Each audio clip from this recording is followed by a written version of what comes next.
Eh bah, qu'est-ce qui se passe? Ça barde encore à droite.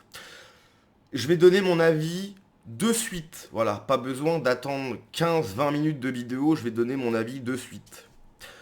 Je comprends tout à fait quand tu es un militant de droite et que tu as toujours été un militant de droite depuis le début en fait. T'es pas passé par la case gauchiste, depuis le début tu es de droite.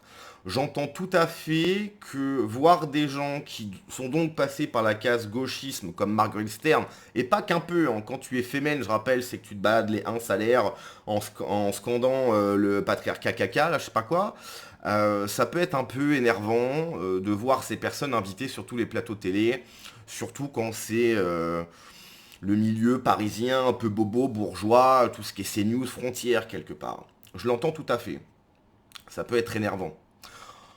Il y a à droite, une certaine partie de la droite aussi, qui adore cela, qui dès que voit une personne de gauche qui est en train de devenir de droite, tout de suite ses bras tendus, bras ouverts. Dès que tu as un extra-européen qui vient dire j'aime la France, tout de suite il est interviewé sur Valeurs Actuelles, etc. Bon, ça peut être un petit peu énervant. Moi, pour ma part, j'ai parlé de moi 5 minutes, mais j'ai jamais été de gauche. C'est-à-dire que j'ai été apolitique jusqu'à mes, allez, on va dire 21, 22 ans. J'ai commencé à me politiser quand j'étais à la fac. Mais avant, vraiment, j'en avais rien à secouer tout ce qui était politique. Moi, ce qui m'intéressait, c'était les meufs, l'alcool, les soirées, etc. Tu vois, j'ai commencé à me politiser à ce moment-là, en regardant, pour ne pas le citer, les vidéos de Daniel Conversano, qui parlait d'expatriation déjà à ce moment-là. D'ailleurs, c'est pour ça que je me suis expatrié au cours de ma 3e année en fac de biologie.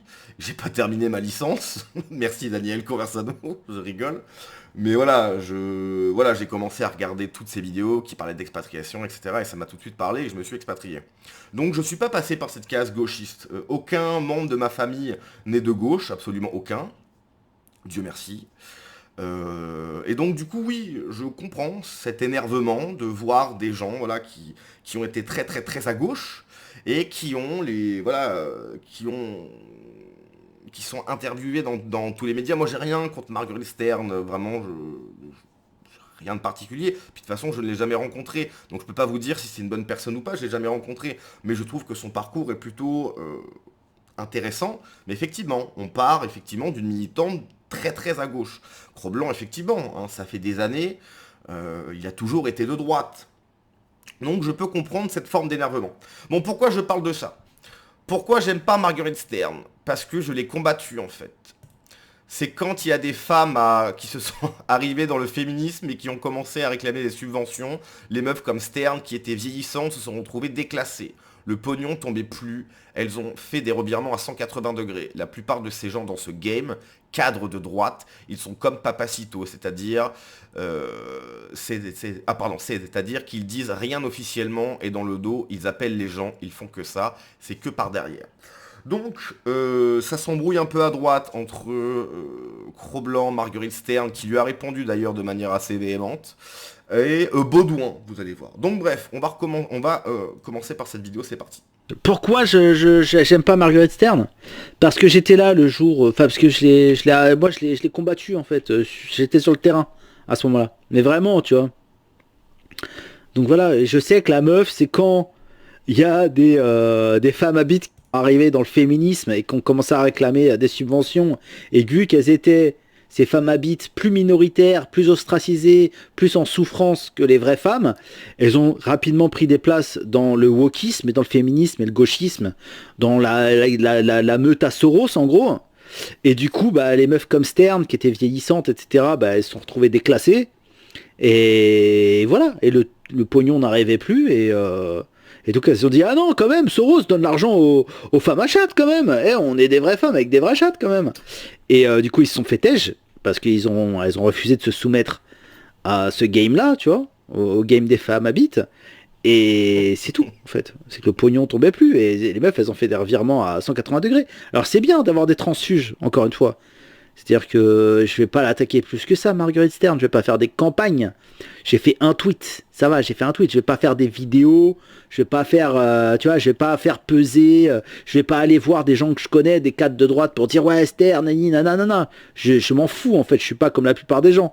Moi je dis, En fait, regarde, la plupart des gens dans ce game, je vais t'expliquer comment ils sont. La plupart des gens dans ce game, ils sont comme Papacito. C'est-à-dire qu'ils disent rien officiellement, et dans le dos, vas-y, ils appellent les gens, ouais, lui, nani, nana, elle, nani, jamais, faut pas lui donner l'heure, et gna gna. On se rappelle qu'effectivement, Papacito avait interdit formellement à Livre Noir, donc à Frontières, mais anciennement Livre Noir, d'inviter Daniel Conversano. C'est-à-dire que dans les invités, il y avait des gauchistes parfois, chez Livre Noir. Il y a eu deux, trois gauchistes. Ça n'a pas dérangé Papacito. Par contre, Daniel Conversano, ça lui pose un problème. Et Papacito avait tellement un melon énorme, pensait tellement être le parrain de la droite, etc., le nouveau Soral, quelque part, qu'il avait interdit formellement à Livre Noir d'inviter Daniel Conversano. Parce qu'il ne voulait pas que son image soit mélangée à Daniel Conversano. Bon, la vérité, c'est que Papacito, on va pas reparler de lui pendant 1000 ans, mais Papacito est un boutiquier plus. Il a que des choses à vendre, hein. D'ailleurs, j'ai acheté ses 3 premiers bouquins. Les bouquins, ils sont éclatax, hein, c'est très mauvais. Et j'ai la légitimité de le dire parce que j'ai acheté les 3 premiers. J'ai pas acheté les autres, j'ai pas acheté la BD avec Marceau, etc. Le livre avec Rochdy, j'ai pas acheté, j'ai acheté les 3 premiers. C'est nul, c'est extrêmement mauvais. Et Papacito, en tant que boutiquier, il a des choses à vendre. Donc s'il y a Daniel Conversano qui passe, et donc du coup, ceux qui regardent les vidéos se disent, ah bah oui, Daniel Conversano est quand même très intéressant. Il n'est pas du tout sur la même ligne que Papacito, ça lui fait des ventes en moins. Papacito, c'est comme ça. Donc effectivement, on se souvient que Papacito avait dit non. Il passait des coups de téléphone pour dire, t'appelles pas ce mec-là, etc. Ou dans d'autres émissions d'ailleurs. Ouais, ouais, voilà. Font que ça, c'est que par derrière, que dans le dos. Moi, j'ai fait un tweet. Mais sinon, Marguerite Stern, je lui souhaite bien du réussissement. Je lui souhaite de vendre plein de livres, de continuer à droite si ça lui va. Et je lui souhaite même de se trouver un droitard qui lui fera peut-être des gosses, etc. Je lui souhaite tout bien du monde. C'est juste que moi, ouais, je vois une ressemblance entre Dre et Marguerite Stern, effectivement. J'en vois une petite. Donc voilà. Après, j'ai rien contre elle, je souhaite tout bien du monde à cette fille. Et en plus, vu tout ce qu'elle se prend dans la gueule, aujourd'hui, ça me la rend sympathique aussi. Pourquoi? Alors, en vrai, premier degré, quand tu lis le texte, t'as l'impression que c'est extrêmement virulent. Quand tu regardes la vidéo, bon, au final, il lui souhaite du bien, hein. Bon, bah Marguerite Serre, je sais pas si elle a écouté la vidéo, mais elle a pas aimé. Voilà, donc on va lire le tweet. Ferme ta, voilà, Cro Blanc. Non, je ne suis pas passé à droite par facilité. J'ai d'abord critiqué l'idéologie trans, genre, dominante dans mon propre camp, alors que j'étais à mon prime et que j'avais mon portrait dans toute la presse de gauche, après avoir créé les collages contre les féminicides. Si je m'étais assis sur mes convictions et si j'avais fermé ma bouche, je serais dans une situation très confortable aujourd'hui, crois-moi. C'est peut-être vrai pour le coup, hein. C'est peut-être vrai, hein. En vrai, de vrai, choisir d'aller à droite, il y a une place, il y a toujours une place à droite, mais c'est peut-être pas là où t'as le plus de thunes, hein. C'est pas là où t'as le plus de subventions, le CNC ne donne pas un péco, rien du tout. Donc il y a toujours une place à droite si t'as des choses à dire, si t'es un peu rigolo, si t'as ta patte, tu vois. Mais je pense pas que c'est là où il y a le plus de pognon. Je pense pas.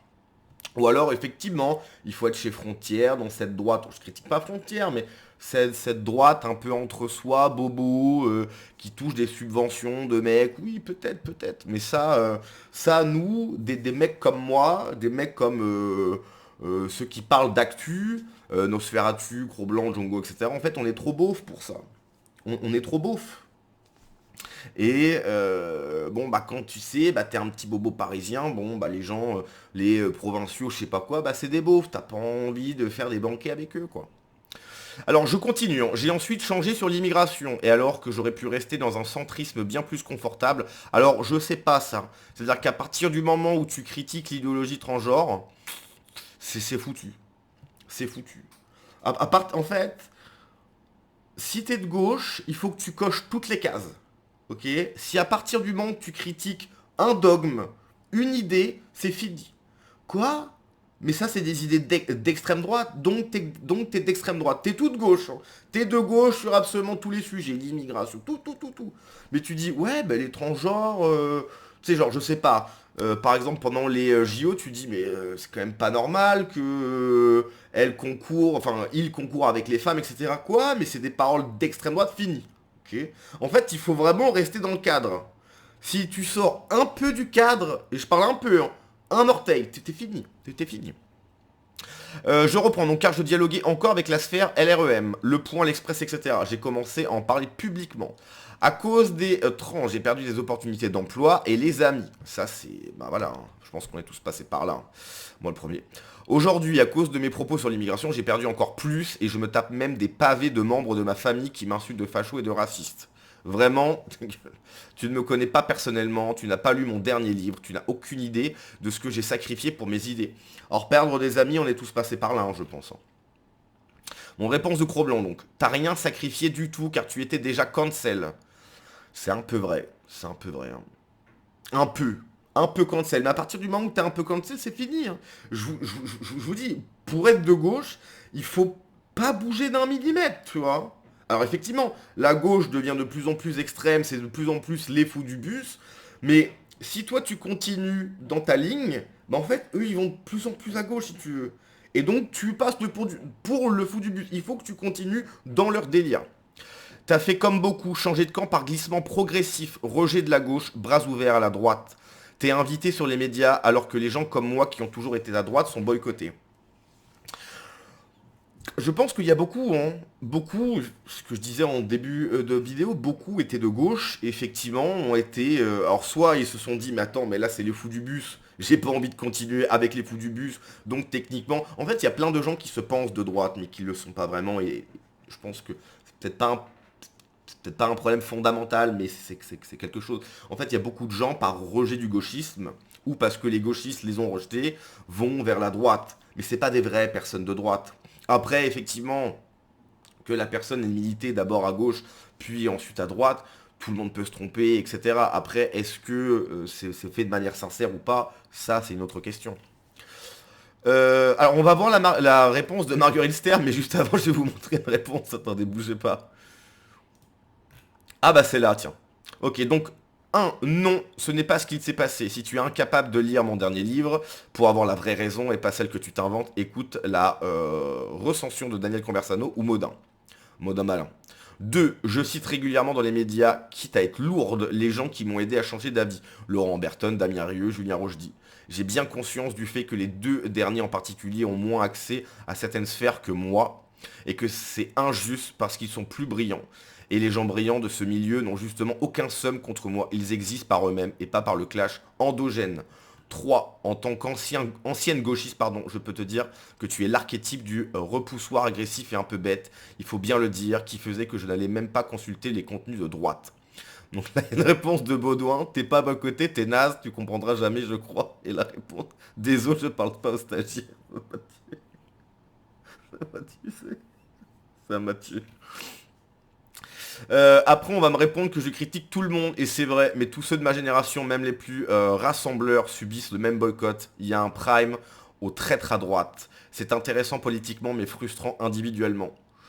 Je réécoute la vidéo, t'es vraiment hystérique à réagir comme ça, PTDR, tu as tes règles. Le message est globalement bienveillant, je suis d'accord avec ce commentaire.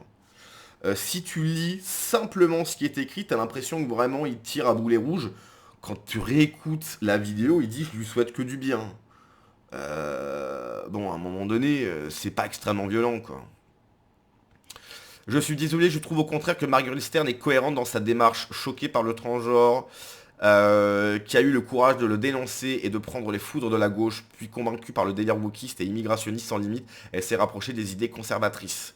Autant concentrer le tir contre la gauchosphère et surtout l'extrême gauche de plus en plus hors sol et dangereuse pour notre société. C'est ainsi qu'on arrivera à les dégager du pouvoir plutôt que de faire des tacles dans son propre camp. Moi, je comprends simplement une chose, c'est vrai qu'effectivement, quand tu as toujours été de droite, voir des gens effectivement qui étaient pas du tout, voire qui étaient contre toi, qui étaient en face de toi, un peu du jour au lendemain, devenir de droite, être invité sur les plateaux télé, être invité sur CNews, etc., être interrogé par Vincent Lapierre, tu te dis, ouais, enfin bon, moi j'ai pas changé de ligne en fait.